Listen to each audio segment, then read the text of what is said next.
Apache twin girls invited him home. He didn't know they planned to marry him to their widowed mom. Before we dive into the story, don't forget to like the video and tell us in the comments where you're watching from. Richard had been moving west for 3 days without stopping longer than it took to water his horse and check his gear, because stopping too long invited questions, and questions led to attachments, and attachments had a way of costing more than they gave back. His purpose was simple and narrow. He carried supplies between two trading posts that preferred not to deal with towns, not to be known, and not to owe favors. He was paid to move quietly, arrive on time, and leave without stories following him. That was the kind of work that suited him. The afternoon light was sharp and unforgiving, washing color out of the land near the cottonwood flats, and Richard kept his eyes forward, already calculating how far he could push before dusk made the trail less honest. His shoulders were tight, not from the ride, but from the constant low tension that came from years of learning that danger rarely announced itself loudly. He rode alone by choice. Men who stayed alone long enough learned to hear things others missed and to trust the weight of their own decisions without needing approval. He noticed the movement before his mind shaped it into meaning. Something shifted near the brush ahead, too deliberate to be wind, too controlled to be an animal. His hand moved closer to the reins, and his posture adjusted without conscious thought. The result of habits built through loss and narrow escapes he did not revisit unless forced. His heart rate lifted slightly, not into panic but into readiness. When the figure stepped into view, his first reaction was confusion, followed immediately by a tightening in his chest that had nothing to do with fear. Two children stood in the open, small and still, positioned where the trail widened, as if they had chosen the spot deliberately. They were Apache girls, twins by their faces, about 8 years old, their frames thin but not fragile, their clothing worn down to function rather than dignity. Richard slowed his horse to a halt and stayed mounted, his eyes scanning past them first, checking the line of trees, the shallow draw, the open ground behind. He did not see riders. He did not hear voices. That absence bothered him more than an ambush would have. Children did not stand like this unless they had learned not to run. The girls did not step back when his horse shifted or when leather creaked under his weight. One of them watched his face. The other watched his hands. That detail lodged in his mind and stayed there. Someone had taught them what mattered. He spoke carefully, choosing a tone that would not frighten them or invite challenge. "Where are your people?" The girl on the left pointed toward the low hills, her arms steady, her fingers straight. The other remained silent, her attention fixed on the rifle strapped to his saddle, not with fascination, but with assessment. "Our home is there," the first girl said. Her English was clean and practiced. She did not add please. She did not explain why they were here. She stated a fact and waited. Richard felt a brief flare of irritation, not at the girls, but the situation forcing itself onto his path. He had not planned to be involved in anything that required judgment beyond whether to push on or make camp. Still, he dismounted slowly, making sure they could see each movement, aware that sudden actions carried weight when fear lived close to the surface. His boots hit the dirt, solid and final. He studied them again, noticing details that made his stomach settle into a heavier place. The uneven braids tied with mismatched cloth, the shallow scrapes on their knees, the way neither one looked to the other for permission before speaking. These were not children waiting to be rescued. These were children managing a problem. He weighed his options quickly. Riding away would be easy. Following them would not. But leaving two girls alone in this stretch of land meant carrying that knowledge forward. And Richard had learned that some things followed you whether you wanted them to or not. "Lead," he said. They turned immediately, as if the outcome had already been decided. They walked ahead with measured steps, not hurrying, not hesitating, and Richard followed at a careful distance, his eyes tracking the ground, the brush, the angles of approach. His mind ran through possibilities. A trap, a misunderstanding, a camp he did not belong near.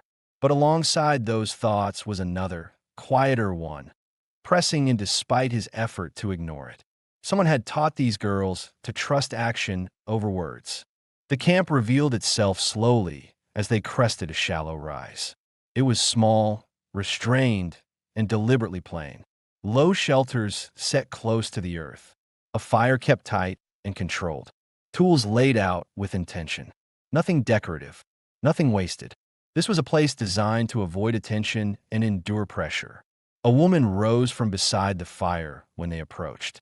She was Apache, early 30s, her posture straight, her movements economical. Her face showed where that came from responsibility rather than age. She did not reach for a weapon. She did not smile. She acknowledged Richard with a single nod and returned to the pot in her hands, continuing to fix something that did not appear broken. The girl stepped to her sides, close enough to touch her arms, and Richard felt the shape of the situation settle into place. This was her mother, a widow by the look of her, though no one had said it yet. A woman holding a fragile perimeter together with routine and restraint. Richard stopped several steps away and removed his hat, not as a gesture of politeness, but because covering his eyes felt wrong in a space this quiet. He did not introduce himself. He did not explain why he was there. He waited. The woman did not speak. Neither did he. The air between them filled with unspoken calculation. She was judging whether he brought danger or time. He was judging whether staying would cost him more than leaving. Inside his chest, empathy pushed against caution. He had not liked that feeling. It complicated clean decisions. But he could not ignore the fact that these girls had stepped into his path because they believed he might change something. As the fire cracked softly and the wind moved through the cottonwoods, Richard understood that his original mission no longer mattered in the same way. The road had broken its pattern, and whatever happened next would not be accidental. Richard did not step into the camp as the light shifted toward evening, because crossing that invisible line without being asked felt like claiming space he had not earned. So he stayed near his horse and loosened the cinch with slow, deliberate movements, keeping his body angled so he could see both the shelters and the open ground beyond. The air cooled quickly, carrying the dry scent of earth and old leaves, and the change in temperature tightened the muscles along his spine in a way he had learned to respect rather than fight. He told himself he would only rest long enough to water the horse and let the animal breathe, that anything more would turn into involvement. And involvement was the one thing his work had trained him to avoid, but the camp behind him did not feel like a place that survived on luck alone, and that made walking away harder than expected. The twins moved with purpose as the day faded, one collecting thin branches sorted by size, the other adjusting stones around the fire so the heat stayed contained. They did not speak much, but when they did, it was sharp and practical, words used only when silence would slow them down. Richard watched without making it obvious, noticing how neither child wasted motion, how both checked the tree line every few minutes as if danger was a schedule they had learned by heart. Nalin kept her focus on preparation. She rinsed roots, set a small pot near the fire, and adjusted the firewood until the flame lowered into something steady and manageable. Her shoulders remained set, her expression neutral, but Richard sensed the tension beneath it, the strain of hosting a stranger without knowing his weight or his limits. As the sky darkened, Richard checked the perimeter without announcing it. He walked a slow arc around the camp, scanning ground and brush, reading faint marks that told him people had passed near here before and would likely pass again. That knowledge pressed into him quietly, not as panic, but as obligation. If he left now, he would be leaving more than a place. When he returned, one of the twins approached him holding a shallow wooden bowl filled with water warm just enough to take the edge off the cold. She did not hold it out like a gift. She set it on a flat stone near his boots and looked up at him as if the matter were settled. "Drink," she said. Richard hesitated for a fraction of a second, aware that accepting meant something here, then crouched and took the bowl, drinking slowly so they could see he did not waste it. The girl watched his throat move, then nodded once and stepped back, satisfied. Her sister hovered nearby, studying his face as if memorizing it for later reference. "You stay outside," the second one said, not asking. "For now," Richard replied, and he meant it honestly. As darkness settled fully, Nulin finally addressed him without turning around. "You're not from a nearby camp." "No," Richard said. "You're not a soldier." "No." She paused, considering the space between statements, then spoke again. "You can leave before morning." Richard heard the warning beneath the permission. He understood it as a line drawn clearly, not cruelly. "I could," he answered. She glanced over her shoulder, her eyes meeting his briefly in the firelight, then returned to her task without comment. The twins finished their meal quickly and lingered near Richard instead of retreating to the shelter. One sat cross-legged close enough that her knee brushed his boot. The other leaned against a wooden post, arms folded, watching the dark like she expected it to speak. Richard rolled out his bedroll near his horse, placing it where he could see the camp without blocking it, and set his rifle within reach, angled so it did not threaten but remained unmistakably present. He removed his coat and folded it carefully, the routine grounding him, reminding him of nights spent alone where responsibility ended with his own survival. This night was different.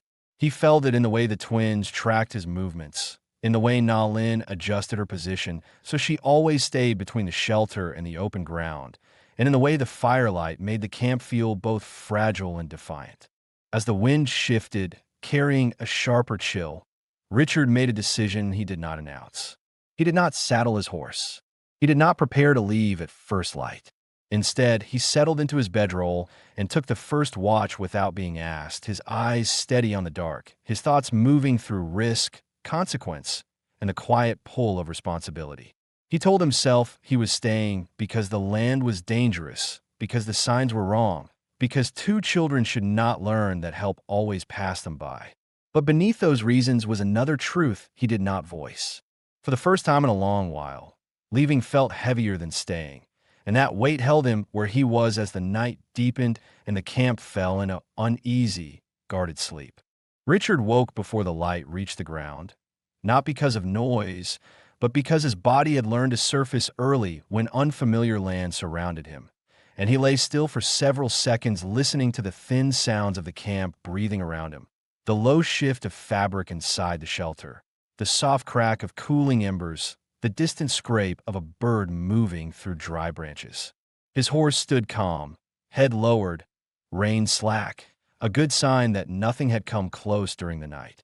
He sat up slowly and checked the sky, noting the thin gray line forming at the horizon, and with it came a quiet assessment that surprised him. He felt rested, not fully, but enough to notice the difference. Staying alert through the night had not drained him the way it usually did. The responsibility had sharpened him instead of hollowing him out. That realization unsettled him more than exhaustion would have. The twins emerged first, barefoot, silent, already awake to the work of the day. One carried a small bundle of kindling nearly as long as her arm. The other dragged a shallow pail across the dirt, the metal scraping softly. They noticed Richard immediately, not startled by his presence, but reassured by it, and he caught the quick exchange of looks between them, a private confirmation that he had not disappeared. He rose and stretched his shoulders once, then took the pail from the girl's hands without comment and filled it at the seep near the rocks, testing the water with his fingers before carrying it back. The girl followed closely, watching how he walked, how he balanced the weight, how he set it down without spilling. When he finished, she nodded and moved on, task completed. Na Lin stepped out of the shelter shortly after, her movements steady but deliberate, eyes scanning the edge of the camp before settling briefly on Richard.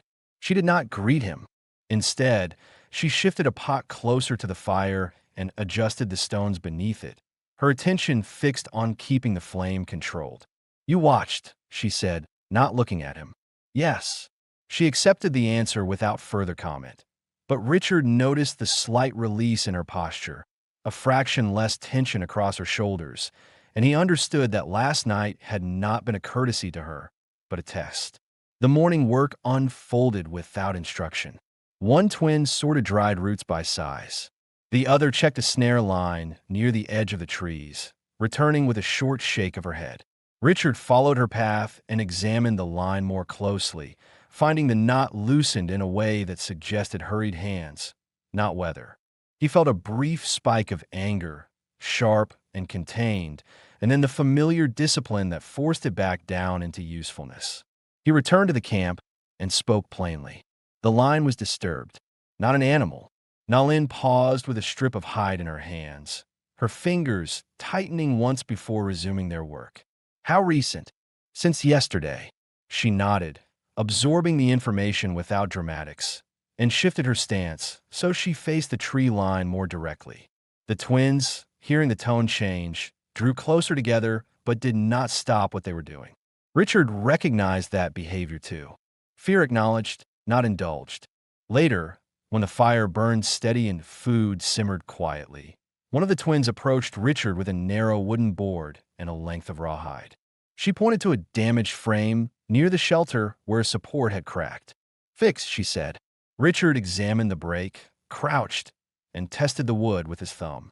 He retrieved his knife, cleaned the blade on his trouser leg, and began trimming the rawhide with careful, measured cuts. As he worked, he became aware of Nalin standing closer than before, not watching his hands, but his face, reading the way he handled tools, the patience in his movements, the lack of hurry. When the strap slipped, Nalin knelt and braced the frame with her palm, her grip firm, her arms steady. Their hands worked within inches of each other, sharing space without acknowledgement. Richard noticed the scars along her forearm, faint but deliberate, the kind earned through labor and resistance rather than accident. He did not comment. He tightened the final knot and tested the tension twice before sitting back.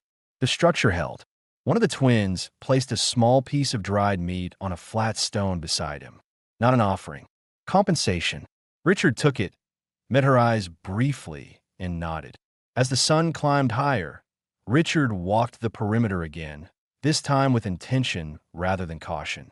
He memorized the terrain, the blind angles, the places where sound carried poorly.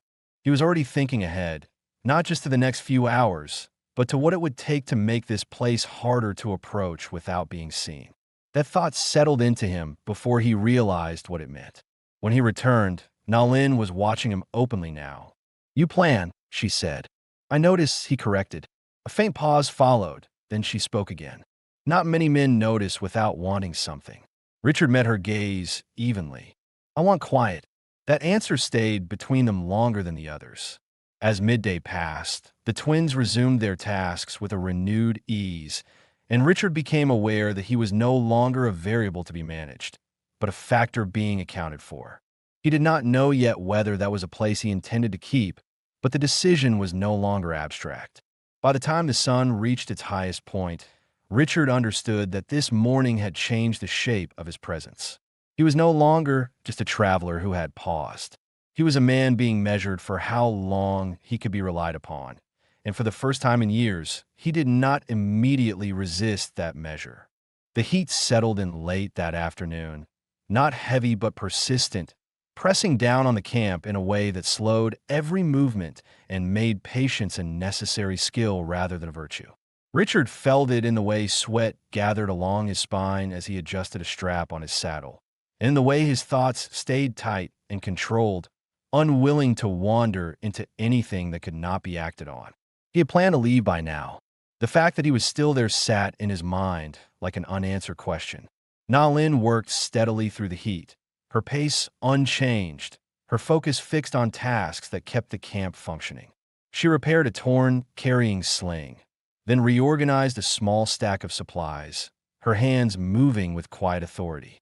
Richard noticed that nothing in the camp was placed for convenience alone. Every object had a reason for where it rested. Survival had shaped her habits until they were precise. The twins drifted between shade and sunlight, restless but not careless. One practiced tightening knots with a short length of cord. The other traced shapes in the dirt with a stick, glancing up frequently toward the surrounding land. They did not need to be told to stay alert. That awareness had been taught early and reinforced often. Richard walked beyond the edge of the camp, farther than before, following a line of ground that dipped toward a narrow cut in the land. He crouched and studied a cluster of prints half filled with dust, older than the disturbance he had found earlier, but still recent enough to matter. These were not wanderers passing through without thought. Someone had slowed here.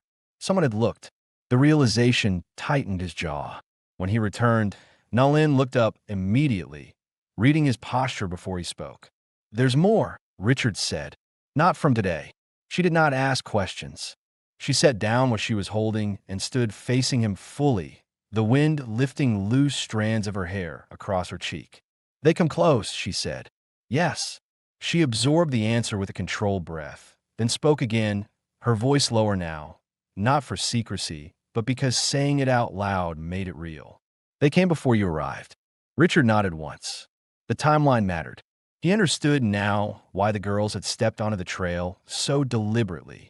This had not been chance. It had been a calculation made by children who knew the limits of waiting. Nalin turned away and reached for a pot near the fire, adjusting it though it did not need adjusting, her hands occupying themselves while something heavier moved beneath the surface. Richard stayed still, giving her space without retreating. "My husband did not die here," she said. The words landed with weight because of how plainly they were delivered. Richard did not interrupt. He was taken with others. They said it was temporary. They said they would return him when the road was clear.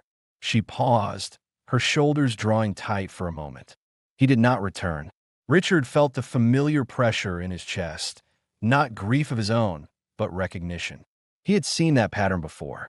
Promises framed as necessity. Absence justified by distance. He kept his voice steady. How long ago? 2 winters.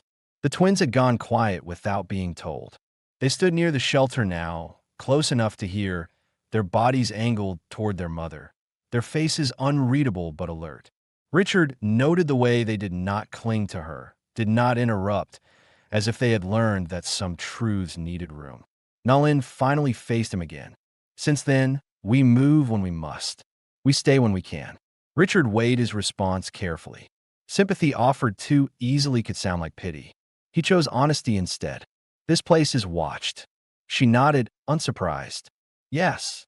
He continued. "Not constantly, but enough." Silence stretched between them, filled by the dry rasp of the wind through the grass. Richard felt the decision forming before he named it. Leaving now would not erase the knowledge he carried. Staying longer would change the shape of his involvement. Neither option felt clean. As the light softened, one of the twins approached and sat near Richard's knee, close enough to feel his presence, but not touching. Her sister followed, mirroring the distance on the other side. They did not look at him. They looked outward, toward the land, sharing his line of sight as if it were natural. Richard lowered himself to sit on a flat stone, accepting their proximity without comment. He realized then that they had already adjusted their understanding of him. He was no longer an unknown quantity. He was being placed into their daily awareness, assigned a function even if it had not been spoken. Nalin watched the 3 of them for a long moment, her expression unreadable, then spoke quietly. "You do not have to stay." Richard met her gaze. "I know." The fire crackled softly as evening approached, and the camp shifted into its next rhythm. No decisions were declared. No promises were made. But something had been acknowledged that could not be taken back. Richard felt it settle into him with uncomfortable clarity. This was no longer a pause along the road. It was a moment where leaving would require more effort than remaining, and for the first time since he had chosen a life defined by distance, he did not immediately move away from that weight. The day began with a change in the air that Richard felt before he understood it. A faint tension that made the land seem closer, as if the distance between things had narrowed overnight. He noticed it when he checked his horse and found the animal restless, ears turning toward sounds too faint to name, and when he scanned the horizon and saw nothing that explained the unease. Experience told him not to dismiss that feeling. It was often the first warning. The twins were already active, moving with an efficiency that came from habit rather than instruction. One carried a small wooden bucket, its handle bent from use. The other dragged a coil of cord that had been repaired too many times to count. They approached Richard together and stopped directly in front of him, blocking his path without hesitation. One of them lifted the bucket toward him and tilted her head slightly, indicating the shallow seep near the rocks. The other pointed to the cord and then toward the tree line where the snare line ran. They did not explain. They did not ask. The request was implicit and structured. Richard felt a brief, sharp awareness of what was happening. They were assigning him tasks, not as a guest, not as a helper, as someone expected to carry part of the load. That realization brought a mix of resistance and something closer to respect. He could have refused. He did not. He filled the bucket first, testing the water before carrying it back, then took the cord and followed the snare line into the thin cover near the trees. He crouched and inspected the damaged section carefully, noting where the fibers had been cut clean rather than frayed. This had been done deliberately, likely to see how the camp would respond. The thought tightened his jaw. As he worked, he became aware of Na Lin watching from a distance, not interfering, not directing. She allowed the situation to unfold on its own terms, observing what he did when responsibility was placed in front of him without ceremony. Richard retied the line with a different knot than before, one that held tension without revealing itself easily, and adjusted the position so it was less visible from a distance. When he returned, the twins examined his work closely. One tugged on the cord and nodded once. The other crouched to inspect the ground around it, then stood and looked at him with clear approval. No smile, no praise, acceptance. Later, as the sun climbed higher, Richard noticed movement on the ridge to the north, 3 figures far enough away to blend into the land if someone did not know how to look. He did not alert the camp immediately. Instead, he watched, counted, and waited until he was certain they were not drifting aimlessly. When they paused and turned their horses slightly toward the camp, he felt the confirmation settle in his gut. He approached Na Lin quietly and spoke low. There are men watching from the ridge. She did not react outwardly, but her breathing changed, deeper, more controlled. How many? 3. Not close yet. The twins sensed the shift before any order was given.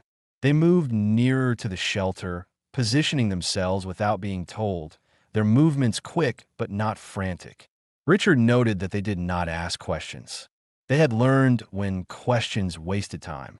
He adjusted his rifle and moved to a position where he could be seen clearly from the ridge, standing in the open long enough to register as a deliberate presence rather than a shadow.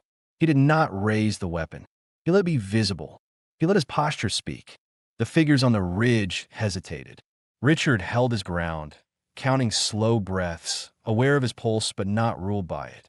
He thought briefly of leaving, of how simple it would be to ride away and let the land swallow whatever followed. But the idea felt hollow now, disconnected from the reality in front of him.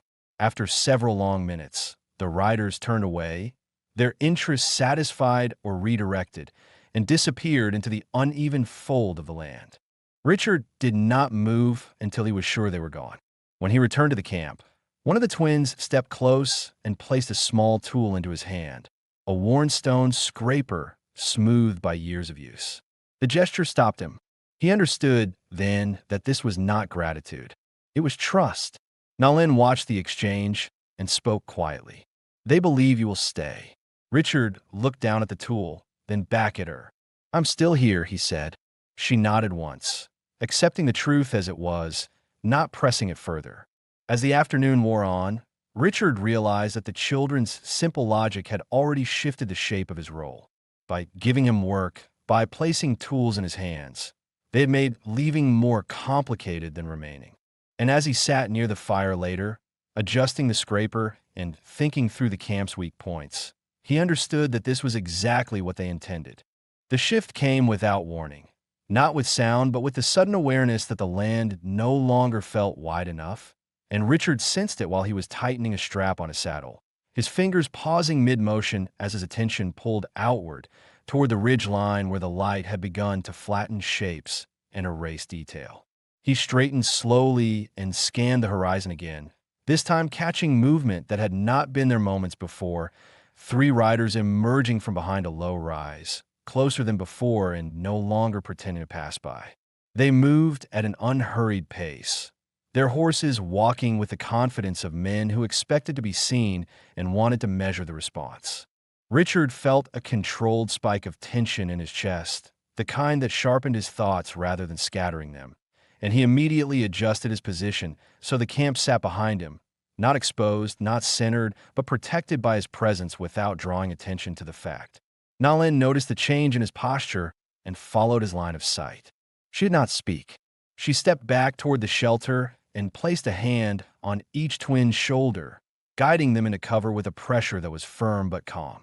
The girls obeyed without hesitation, their faces serious, their movements efficient, and Richard registered that they had practiced this kind of response before. The riders approached until their faces became clear, dust-streaked, eyes searching, their clothing worn but not poor, their weapons carried openly without being raised. One of them shifted in his saddle and glanced past Richard toward the shelter, his interest lingering too long. That detail settled coldly into Richard's awareness.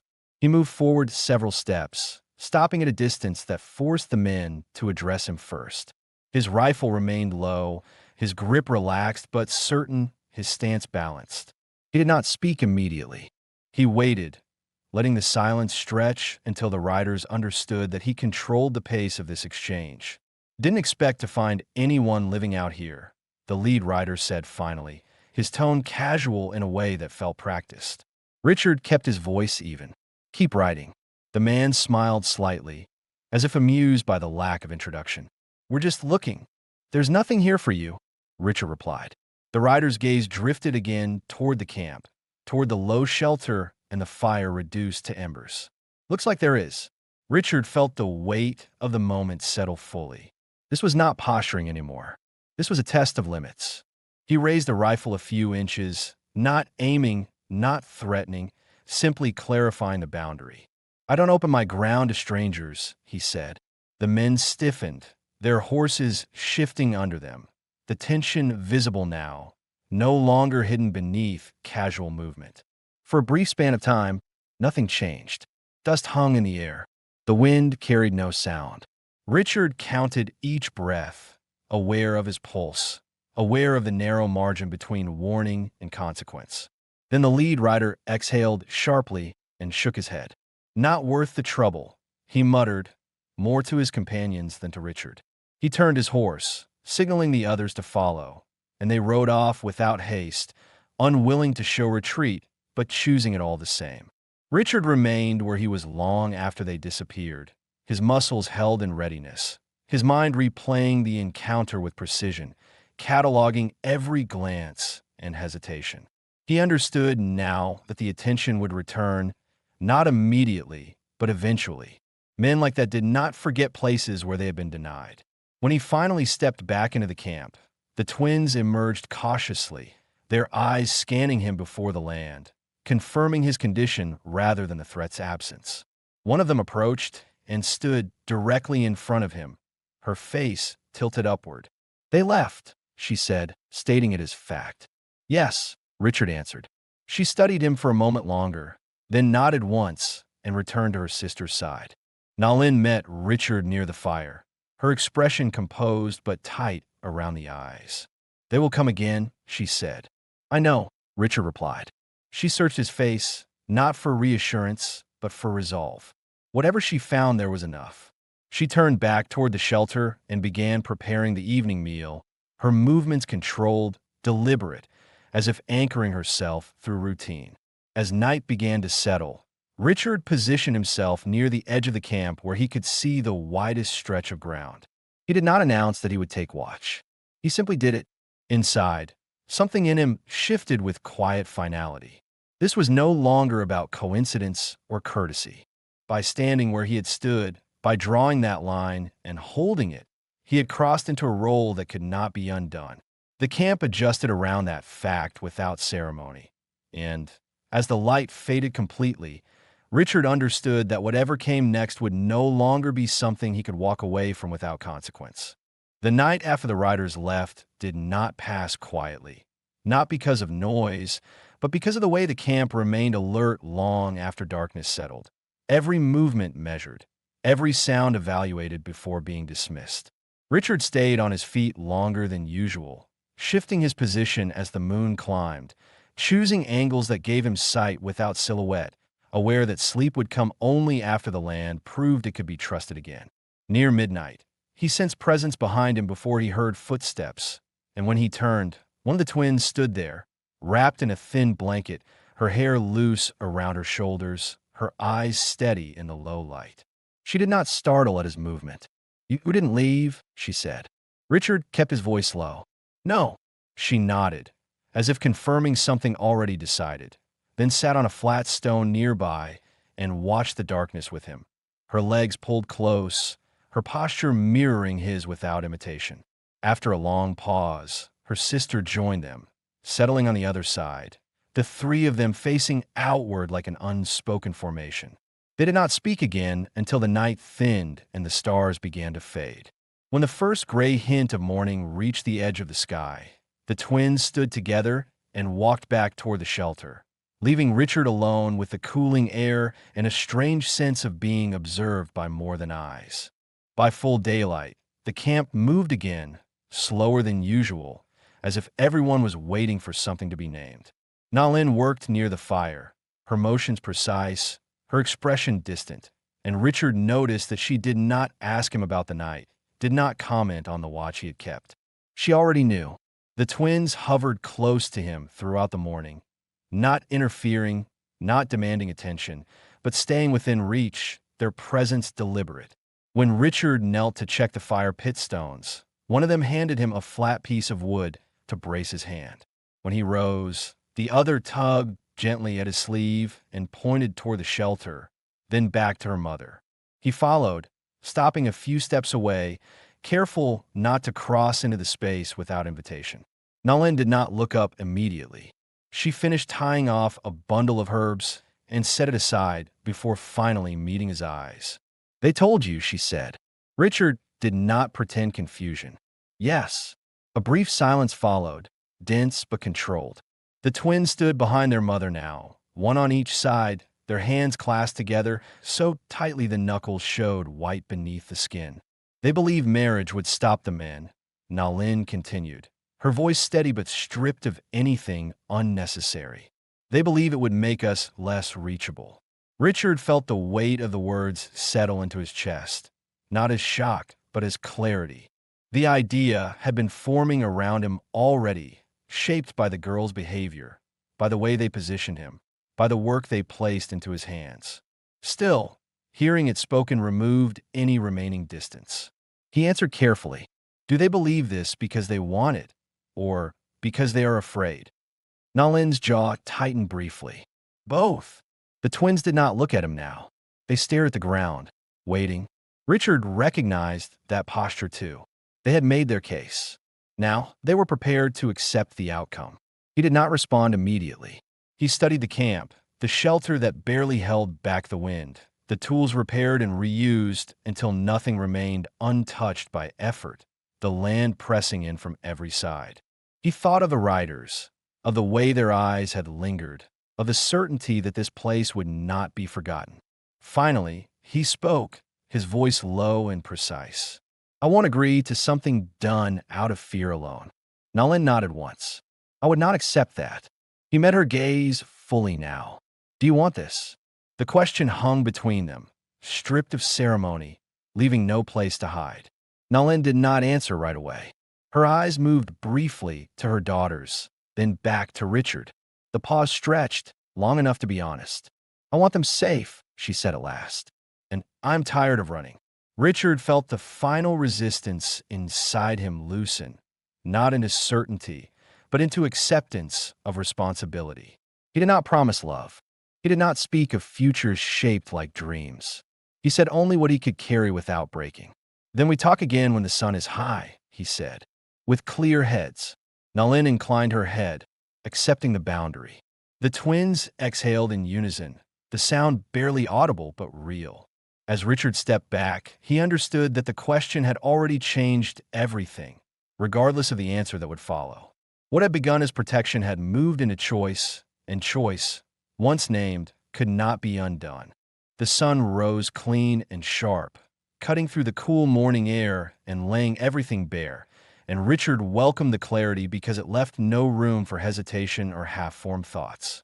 He washed his hands at the seep, scrubbing away dirt and old sweat.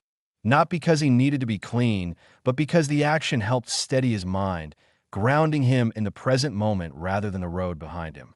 He had spent much of the night awake, not pacing, not replaying fear, but sorting through the limits of what he could offer and what he could not.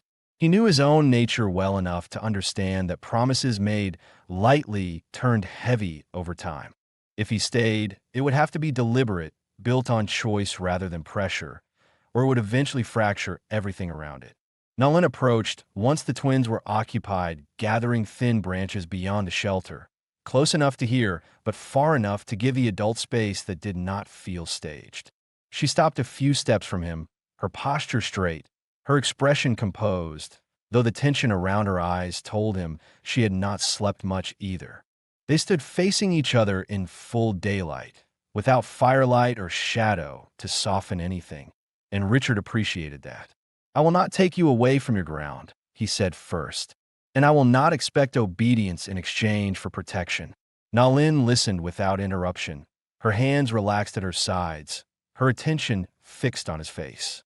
"I am not looking to be owned," she replied evenly. "I know," Richard said. "That isn't what I'm offering." A brief silence followed, filled only by the faint sound of the girls' voices in the distance and the wind brushing across dry grass. Richard continued, slower now, choosing each word with care. "If I stay, it will be as someone who stands with you, not over you. I won't make your life smaller to make myself feel secure." Nalin studied him, weighing the difference between words meant to persuade and words shaped by restraint. She nodded once, a minimal movement that carried more meaning than agreement spoken too quickly. "And I won't accept a man who stays out of pity," she said. Richard met her gaze without flinching. "Then we understand each other." When the twins returned, sensing the shift without being told, they slowed their steps and approached cautiously, their eyes moving between the two adults. One of them spoke, her voice quieter than usual. "You stay?" Richard crouched, so he was level with them, making sure they could see his face clearly. "Yes," he said, "I stay." The answer did not send them into celebration. Instead, both girls nodded with solemn approval, as if a complicated problem had finally reached its correct solution. One reached out and briefly touched his sleeve, then withdrew her hand as though aware that too much emotion might break something fragile. The rest of the day unfolded with practical purpose. Richard rode out alone and returned with what he could secure quickly and cleanly. 2 plain metal bands bought from a trader who asked no questions and received no explanation. There was no bargaining beyond what was necessary. Richard paid and left, unwilling to turn the act into anything more than it needed to be. Back at camp, he set the bands on a folded piece of cloth near the fire and stepped away, allowing the decision to remain mutual rather than claimed. Nalin approached them slowly, lifting one between her fingers, testing its weight, its simplicity. "This is enough," she said. As evening approached, the camp felt different, not lighter, but steadier, as if uncertainty had been replaced by a shape everyone could now work around. The twins moved with new focus, their tasks completed quickly, their glances toward Richard no longer checking whether he would vanish, but acknowledging that he had chosen not to. When night settled again, Richard positioned his bedroll closer to the shelter, not inside yet, but no longer distant. He set his rifle down in the same place he always did, visible, reliable, part of a routine the girls had already learned to trust. Nalin sat near the fire, watching the flames burn low, and Richard joined her without speaking. For a long time, neither of them felt the need to fill the space. The decision had already been made, not with grand declarations, but with clear limits and shared understanding. Richard felt the final weight of the road lift from him then, not replaced by excitement, but by responsibility he accepted without resentment. Tomorrow would bring formality. Tonight, it was enough to sit where he was, knowing that he had stopped moving not because he was trapped, but because he had chosen to stay. They chose the morning carefully, not for tradition, not for witnesses, but but because daylight made intentions visible and left no space for doubt. The sky was clear, the air cool enough to stay sharp, and the cottonwoods stood still, their leaves barely moving, as if the land itself had settled into agreement. Richard rose early and brushed down his coat with slow, deliberate strokes, smoothing seams that had been repaired more than once, then set his hat aside and washed his hands again, not out of habit this time, but out of respect for what the day represented. He felt no rush. There was nothing left to outrun. Nalin prepared quietly, tying her hair back with a clean strip of cloth, adjusting her deerskin dress until it sat comfortably on her shoulders, not chosen to impress, only to stand honestly in. Her movements were steady, but inside she felt a calm she had not known since before loss had narrowed her life into constant calculation. This was not rescue. This was alignment.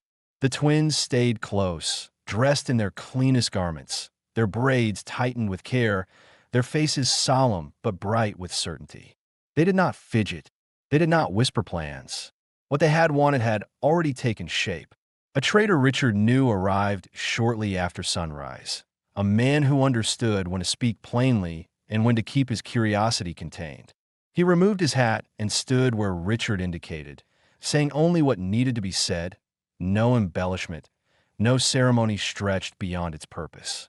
They stood together in a small clearing near the edge of the camp, the fire reduced to embers behind them, the land open on all sides. Richard faced Nalin without armor of distance, his posture relaxed, his attention fully present. When asked, he answered simply, "I accept." Nalin did not look away. "I accept." There was no hesitation in her voice, no tremor, only resolve shaped by choice. Richard slid the plain metal band onto her finger carefully, his touch measured, aware of the weight the gesture carried. She did the same for him, her hand warm, her grip steady, sealing something practical and lasting. The twins stepped forward together and pressed close, one on each side, not clinging, not claiming, simply standing where they belonged. Richard rested a hand on each of their shoulders, feeling their small strength beneath his palm, and in that moment he understood that family did not always announce itself with joy or noise. Sometimes it formed quietly and stayed. They returned to the camp and shared food prepared from what they had, bread broken by hand, roots cooked slowly, meat divided evenly.